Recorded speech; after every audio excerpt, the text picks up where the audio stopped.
Hey everybody, it's Kurt. Welcome back. This is the second installment on the introduction to Vatsim videos. This is primarily aimed at new Vatsim users and people who are nervous about getting started in or whatever. It's not really directed at experienced users.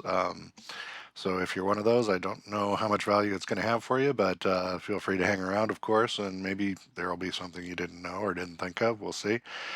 If you are starting on this video and you haven't watched the first one in the series, well, you're not missing much. That one really is just overviewing what the rest of the series is going to be about. I did talk briefly about model matching and the client software.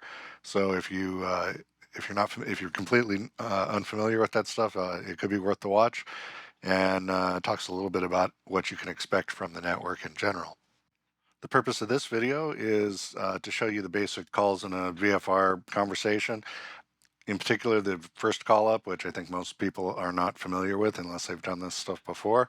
It's extremely simple, maybe simpler than you would have thought. After that, we're going to do a quick run around the pattern and a touch and go, and then we'll fly out away from the airport and return to his airspace so that you can see what the initial call up when you're coming into a controlled airspace would be for a VFR flight.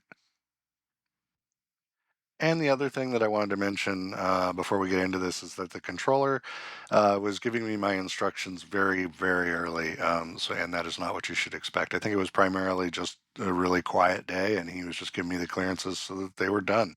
Anyways, let's get into it. One of the things that you want to make sure you do before you get into your flight is have a look at the weather. Depending on what you're doing, you don't need to dig real deep into it. You're not planning a real world flight. If you want to, you can, of course, but I'm assuming that this is you're new in this system, and so you want to keep it simple, probably. So originally, I was going to do some flying in California, but there's a lot of weather in California tonight, so I decided that I wanted to be someplace with reasonably fair weather, and I noticed that not only is there a controller online at Kona, but the weather looks good for some VFR. So that's how I arrived at this. If you're doing a IFR flight, you want to dig a lot deeper into the weather and you want to understand it a lot better. But at the minimum, no matter where you're flying, you want to know basically what the weather's like at your departure location and what it's going to be like at your arrival location and what's going on in between. Because the VATSIM controllers are going to be using real weather, so you should be using real weather too. Otherwise, things don't really line up very well. They don't know if you're not using real weather, but it doesn't make much sense to them if you're flying VFR, and they're in the middle of a heavy rainstorm. You know what I mean? So basically, I try to pick places where the weather matches what I'm trying to do. So for the purpose of this, Hawaii is going to be great. This is Simaware. Simaware.ca is the URL. I'll put that in the information down below. What you can do here, this shows you a live picture of what's going on within the VATSIM network at any time. So this is all the flights that are active around the world and all the different air traffic control facilities that are online. You can use this when you're trying to figure out if you want to make sure you have coverage or you want to try to have coverage for your flight. This is a great tool to just look in here and see who's online. So for instance, we can see Oakland Center is online right now. It tells you what their frequency is, what the controller is, or who the controller is. Going down to individual airports, like for instance, Austin is fully staffed right now. They have a center up and they have, it looks like a approach controller online, and they have GT and A down here is ground control, tower, and an ATIS. And all of those are shown in this little info block, shows you who it is, shows what the frequency is. So this is a really good tool for figuring out who you're going to be talking to or where you might want to fly to get decent coverage. I was looking in here though this evening for the purpose of making this video, and I decided that Kona looks like a great choice because I just want to show you some VFR stuff, and this guy has a controller online, but there's no pilots here, so he's not over busy. He's not going to mind if I'm just in here doing stuff. And if you were doing your first couple flights in Vatsim, this would be a great choice because you're not going to be getting in anybody's way. This tower, I don't know who this guy is. I've never even flown out of Kona in Vatsim, but he's got nothing going on, so he's probably going to be able to help you if you're having any difficulties with your radio communications. He may be able to offer you tips or pointers, and that varies by the controller. Some guys are extremely helpful, others are less helpful. So you get what you get, and you just kind of roll with it.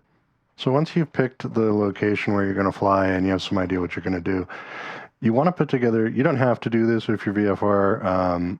Generally, you should, though. It just helps out your controller a whole lot for understanding what you might be up to. You do want to file a flight plan. It's really, really simple if you're just doing simple stuff, or it gets as complicated as you want it to be.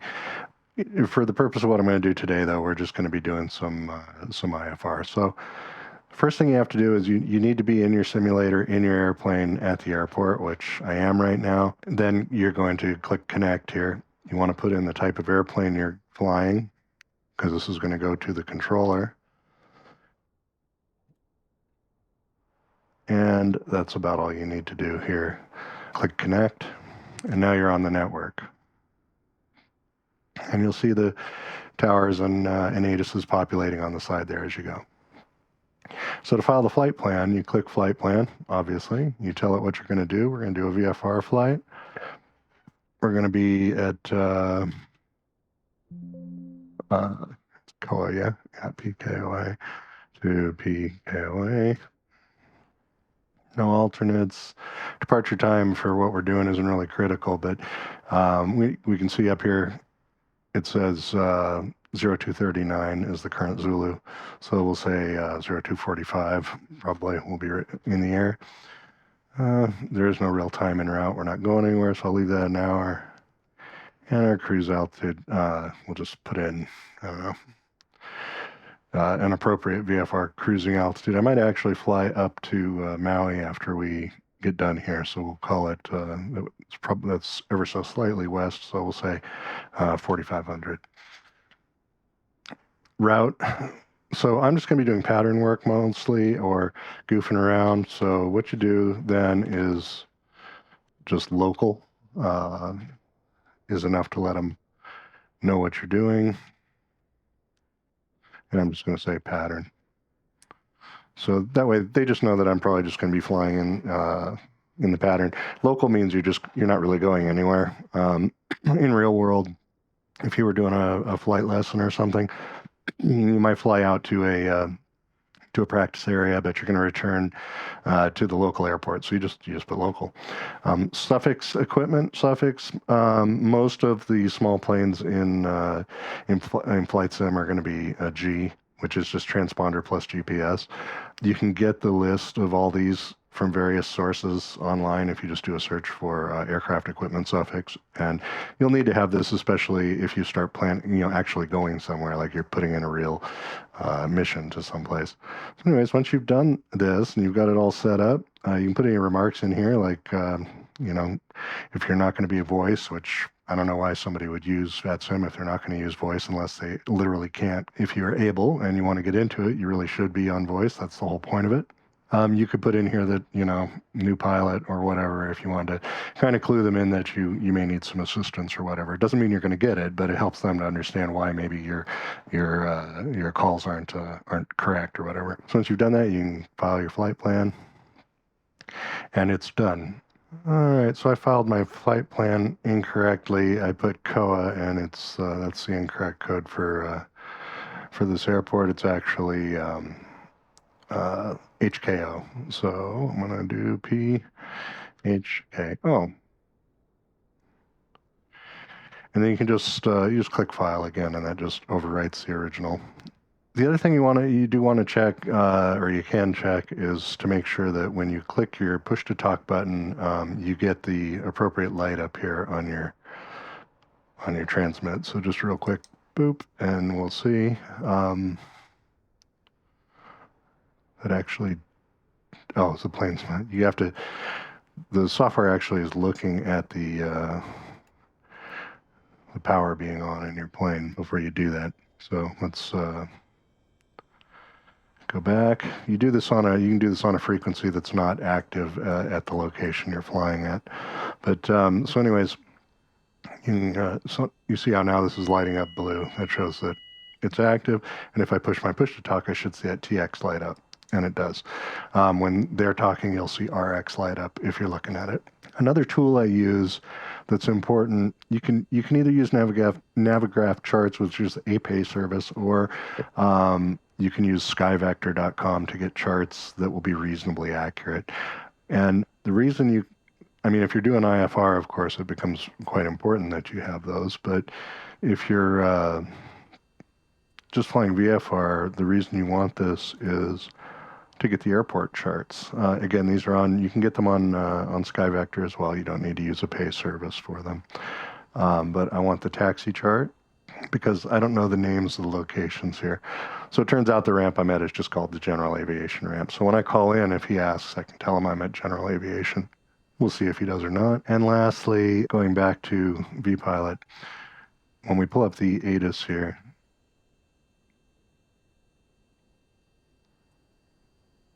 we're going to see that its information hotel is current.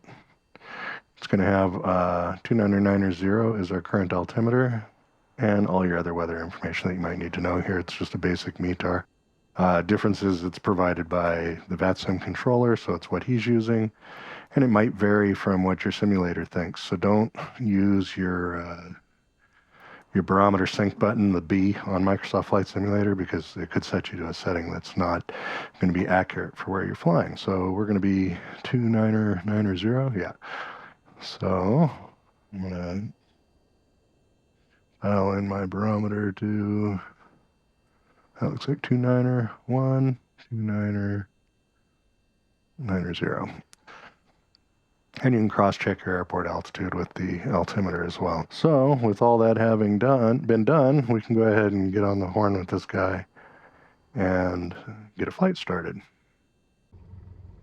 Okay, so I'm re-recording this audio after the fact, so if it doesn't sync exactly with the video, that's why. What I'm talking about here is frequencies. The way I get frequencies for my initial call up is to just use the Vpilot app and see what frequency the tower is using. Normally you can use the real world charts to get the tower frequency, but the reason I don't do that is because a lot of times towers have multiple frequencies listed, and in the real world that can make sense, like if there's multiple runways that are active at the same time or whatever. But when you're trying to figure it out in Vatsim, a lot of times it's just a headache. So it's easier to just look in the app, see what frequency the guy's using, and tune that into your radio. So that's what I am doing. The other discussion that I got into here, and which merited a better description than the way I was presenting it, we'll go into this in more detail probably in a later video, but Vatsim uses this concept of top-down control. And what that means, it's to help them use, when they have less staff, control more airports. So if you're in an airport and everybody's there, your initial call would be to a clearance delivery or to ground. Usually they're the same. If there is nobody manning the ground channel, then you would call the tower like we're doing here today. If tower wasn't there, then the next controller above that airspace would be the one controlling the airport. So in this case, it would be there's an approach controller over at Hilo, which I think Hilo's approach covers Kona. I'm not 100% sure, but let's just, for the sake of argument, assume that it did. If that was the case, then we would call whoever that approach controller is. And if approach wasn't online, then, but the center, which is the higher airspace, was online, then he would be controlling the airport. The thing to remember when that's true is that the higher up you're going, the busier that guy probably is, so you may be waiting a little longer for your responses to your clearances and things like that. Yes, Kona Tower, Cessna 734 Delta Bravo, back with you at General Aviation. Taxi for departure, remain in the pattern. 4 Delta Bravo, welcome back, runway 17, taxi via Alpha. 17 via Alpha, 4 Delta Bravo. So anyhow, as I had discussed previously, pretty simple call to get going. You just need to tell them who you are, where you are, what you want to do, and they'll get you what you need to know. Having a taxi chart will help you if you're not familiar with the airport, especially since a lot of the fields in Microsoft Flight Simulator have incorrect taxiway designations. The controllers will be using the correct taxi charts. So that's definitely something you want to keep in mind. If you're looking at the signs on an airport, they may be wrong. Over 4 Delta Bravo, enter right close traffic, runway 17, clear for takeoff. Right close traffic, 17, clear for takeoff. 4 Delta Bravo.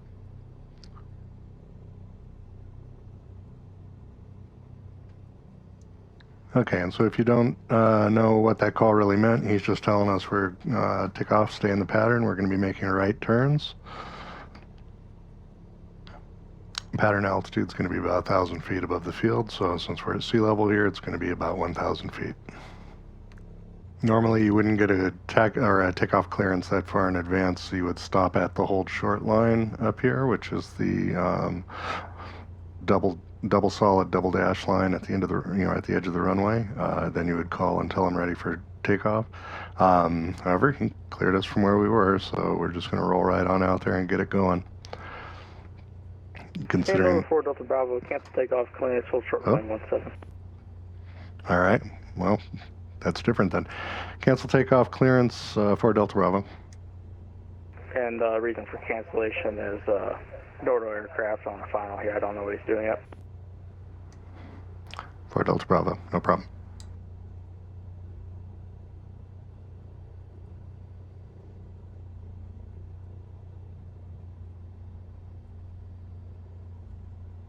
So we're back to how it would normally be, where you'd be taxiing and you'd call for your clearance when you're ready to go, and we'll see what's going on. I see that aircraft out there. I don't know if that's showing up on YouTube, but I can see a landing light out there. Nordo means no radio. If, for any of you that don't know, it means he's got this guy coming in and not talking. Works out good for us, though, because hopefully you'll get to see what the flight models look like with... Delta Bravo, just for your information, I sent him a contact me. He disappeared, and we'll give him another minute to come back. Delta 118, Kona Tower, 400 feet off the ground with you. Delta 118 Alpha, Kona Tower, and 17 clear to land. Runway 17, clear to land, Delta 118. There we go. Now I can see them. So you get to see how nice the models look with the FSLTL. And he called as a Delta, so it should have a Delta paint job. And it sure does. Number 4 Delta Bravo, runway 17, line up and wait. Line up and wait, 17, 4 Delta Bravo.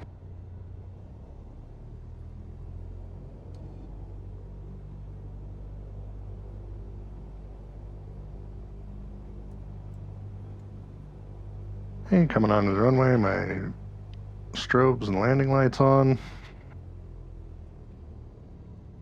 Nice long runway here, so we're not going to need flaps.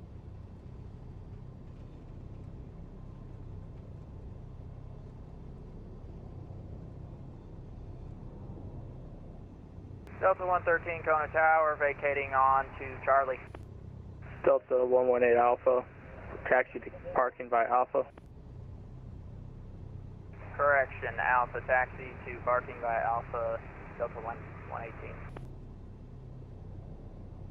Navigraph's been a little slow lately for some reason. Number 4 Delta Bravo into right close traffic, runway 17, clear for takeoff. 4 Delta Bravo, clear for takeoff. Delta 118 Alpha, you said you have Navigraph on board? Delta 118, what did you say? You said you have Navigraph. Yeah, Simlink, it's, I don't know why, but last couple patches, the little icon's been delayed on the maps for the moving charts. Alright, yeah, I don't know if you pay much attention to the big map when you're flying, but just for future reference, when you enter the surface area of the Delta, you need to give me a call. That's a 118, roger.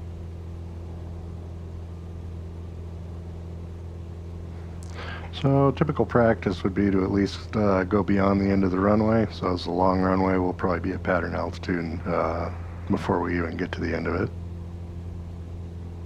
And Tower 4 Delta Bravo is just going to do one touch and go, and after that we will depart to the north.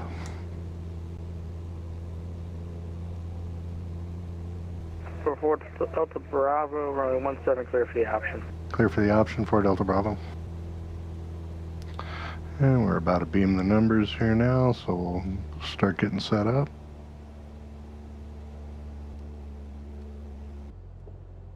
One notch flaps coming down, we'll start a right turn.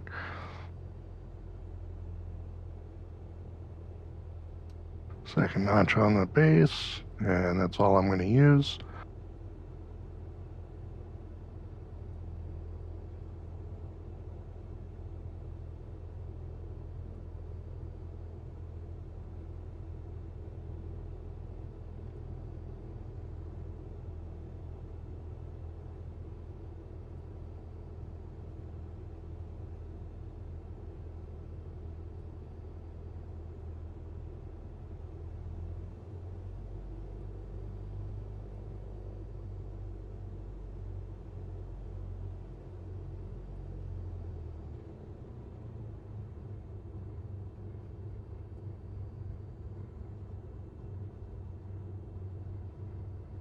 Floaty.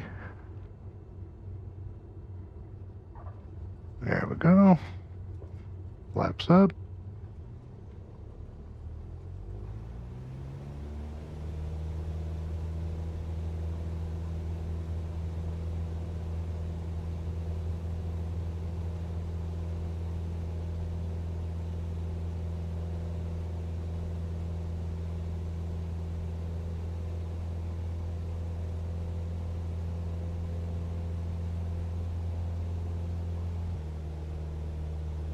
So 4 Delta Bravo, on course departure approved. 4 Delta Bravo, departure to north approved. Thanks for your help.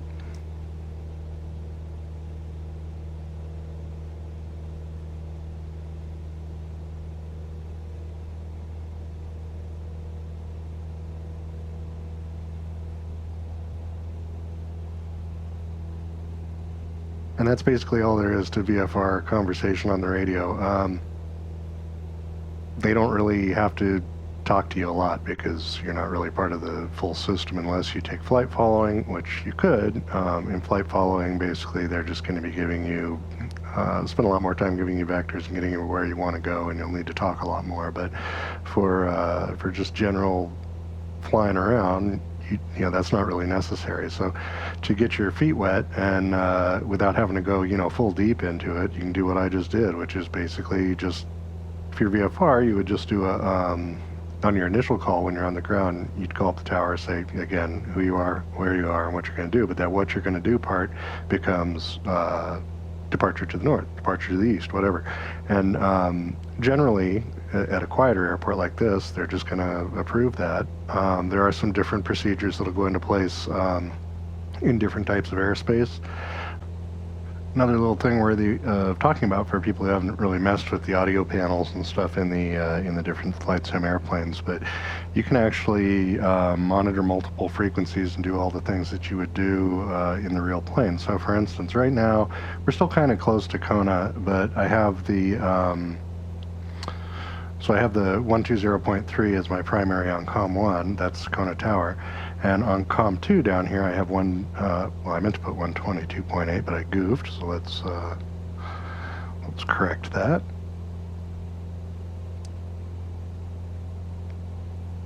Okay, so now I have 122.8. I can move that up into the COM 2 primary. And then up here, these buttons control which channels you're listening to in this particular COM panel. So right now we're listening to 1. Now we're listening to 1 and 2.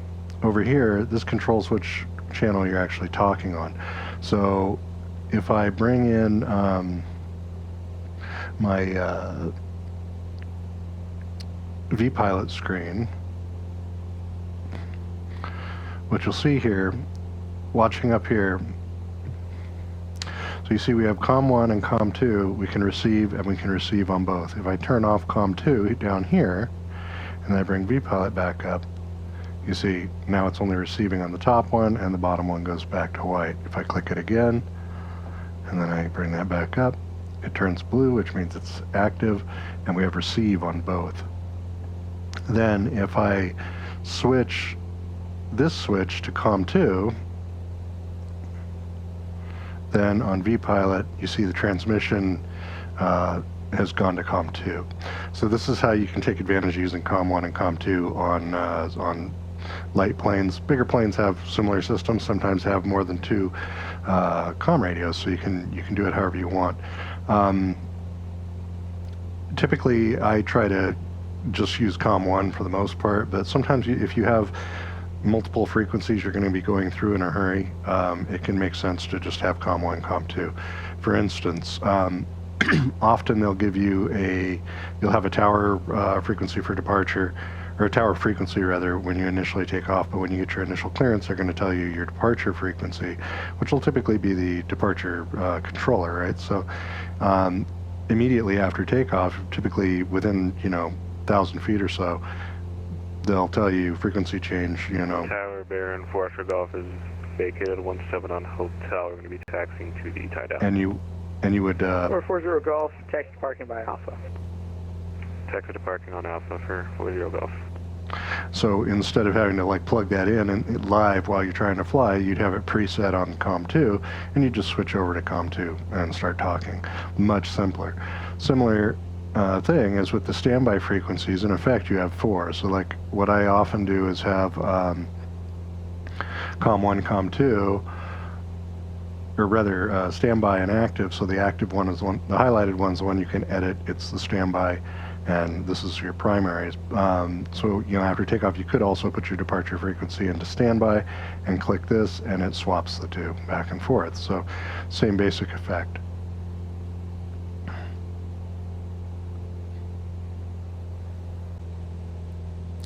And speaking on comm radios there, one thing Kurt from the past forgot to mention that Kurt from the future wants to add is that when you are monitoring, say, COM1 and COM2 at the same time, one great example of how to use that would be if you are talking to a tower or an approach controller and you need to get the ATIS while you're flying. You would tune ATIS on your COM2 and then listen to both COM1 and COM2. So now you've got the ATIS playing through, but if that controller says anything to you on COM1, you're still going to hear him. So that's a good example of why you might do that. In the real world, another reason you might be listening to COM1 and COM2 is in some areas you may need to be listening to an alert frequency, such as, they'll have you talking to tower or approach or whoever, but then you may have a Unicom type channel that you're required to monitor. Same thing there, you'd have 1 and 2 active. You're only talking on one or the other, but you're listening to both. Okay, so the next thing we're going to do is the initial call up on a return to an airport. I have turned around and I've plugged in direct on the GPS here so that we can have our distance to the airport, and not actually flying directly there right now. But you can see the reason I've done this is I can get my distance here, 22 nautical miles. If you don't know, on the Garmin 530, you can hit menu and do display fields on and off, and that's what gives these fields on the side here to give you the distance. So that'll be helpful when we do our call in. We want to make sure that we have the correct ATIS, which, did he update that? Yes, he did. Okay, so what we'll do here then is we'll go on our standby. We'll do his, what was it? I think it was 127.4. I'm looking on Vpilot. I'm just not showing it right now. Yeah, 127.4. So I'm going to dial in on my radio here. 127.4.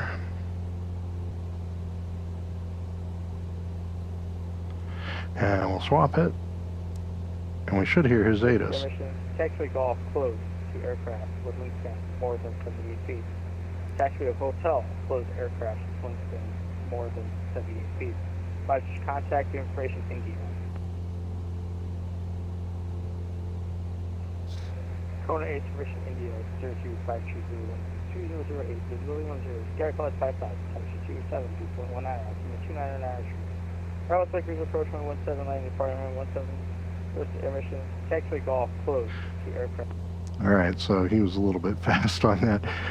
It is on India, and the altimeter is 2993. So let's see. I think we have 2992, so 2993 now on the altimeter over here. And how far out are we? We're about 17. I'm going to re-up this direct just to update it. And that'll redraw the magenta line there, so it's a little easier for me to follow. And then we'll turn the heading to 151, which is our direct. Actually, we'll go about 145 or so, so we kind of are lined up a little bit earlier for the runway.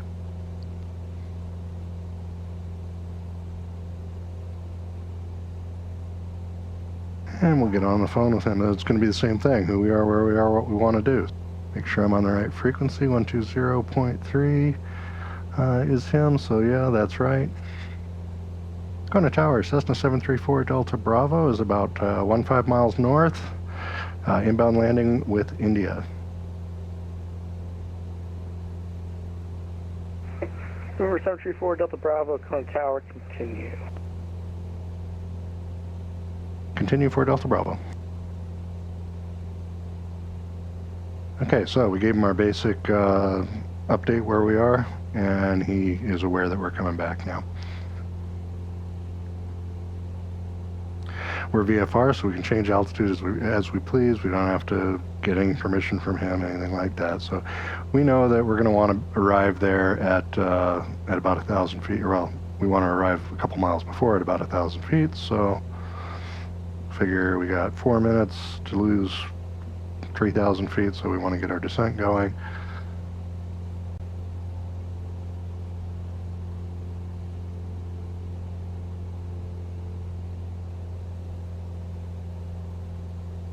I will dial in, let's say 1,500 as my altitude, and we want to start the descent here.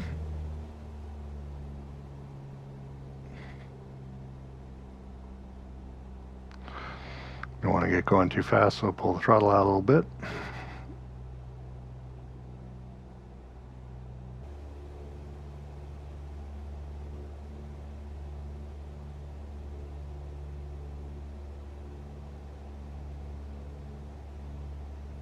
So I'm going to turn so we're going a little bit more direct south here, and the idea here is I want to stay out of his approach in case a large jet is coming in or anything like that. We don't want to be in their way since we're pretty darn slow.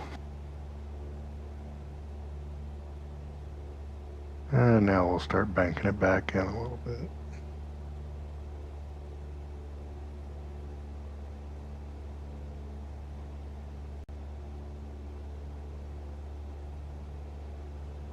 Over 734 Delta Bravo, Cone Tower, and 17, clear to land. Clear to land 17 for Delta Bravo. This guy likes to get his clearances out of the way early. We are miles and miles away. But there's nothing going on, so that's no surprise. Don't expect that kind of latitude at busier airports.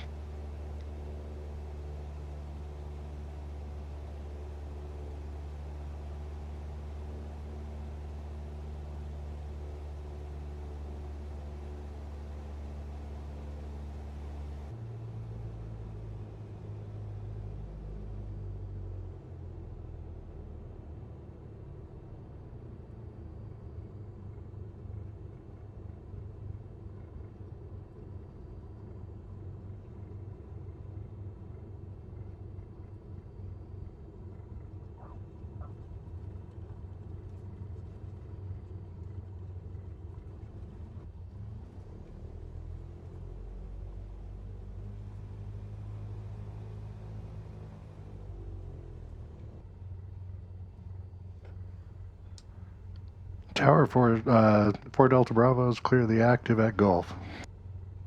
4 Delta Bravo, are you going to go to parking?